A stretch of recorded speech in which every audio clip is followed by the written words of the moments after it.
السلام علیکم۔ آج کا ہمارا جو عنوان ہے وہ ہے مرکب ناقص کی قسمیں۔ مرکب ناقص کی قسمیں جو ہے وہ 8 ہے۔ اس میں نمبر 1 مرکب اضافی، مرکب توصیفی، مرکب عطفی، مرکب عددی، مرکب اشاری، مرکب جاری، مرکب تابع موضوع، مرکب تابع محمل۔ اس کے بعد ہمارے پاس آئے گا مرکب اضافی کی تعریف۔ مرکب اضافی وہ مرکب جو دو اسموں میں تعلق پیدا کریں، جیسے اسلم کی کتاب، خدا کا بندہ، مدرسے کے لڑکے۔ اس کے بعد ہمارے پاس آتا ہے مرکب توصیفی۔ مرکب توصیفی وہ مرکب جس میں اسم کے ساتھ اس کی صفت بھی شامل ہو، جیسے شریف آدمی، ٹھنڈا پانی، ٹھیک ہے، نیک لڑکا وغیرہ۔ اس کے بعد ہمارے پاس ہے مرکب عطفی۔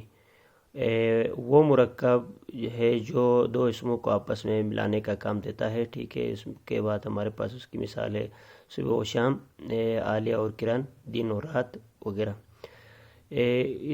اس کے بعد ہمارے پاس ہے یعنی مرکب عددی۔ وہ مرکب ہے جو کسی اسم کی تعداد یا گنتی کو ظاہر کرے، جیسے 11 کتابیں، 20 آم، 40 جوتے وغیرہ وغیرہ۔ اس کے بعد پانچواں ہمارے پاس مرکب ناقص کی قسم ہے مرکب اشاری۔ وہ مرکب ہے جس میں کسی اسم کے لیے دور یا نزدیک کا اشارہ پایا جائے، جیسے یہ مسجد، وہ گھر، یہ کتاب وغیرہ۔ اسی طریقے سے ہمارے پاس ہے مرکب جاری۔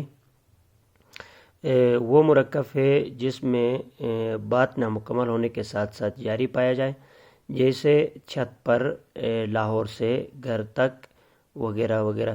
اس کے بعد ہمارے پاس ہے یعنی نمبر 7 مرکب تابع موضوع۔ ایسے دو الفاظ کا مرکب جس میں ایک بامعنی لفظ کے ساتھ دوسرا بامعنی لفظ بلا ضرورت استعمال کیا جائے، جیسے چال ڈال، دانہ پانی، دیکھ بھال، رکھی سخی وغیرہ وغیرہ۔ اس کے بعد ہمارے پاس ہے نمبر 8 مرکب تابع محمل۔ تابع محمل ایسے دو الفاظوں کا مجموعہ جس میں بے معنی لفظ کے ساتھ ساتھ دوسرا بامعنی لفظ استعمال ہو، یعنی جیسے روٹی ووٹی، جھوٹ موٹ، پانی وانی وغیرہ وغیرہ۔ تو آج کا ہمارا جو عنوان رہا، ٹھیک ہے، وہ مرکب ناقص کی قسمیں۔ مرکب ناقص کی جو قسمیں ہیں وہ 8 اور ان کی تعریف کے ساتھ ان کی مثالوں کو آج ہم نے پڑھ لیا۔ تو کل کا ہمارا موضوع ہوگا مرکب تام کی قسمیں اور ان کی تعریف۔ شکریہ۔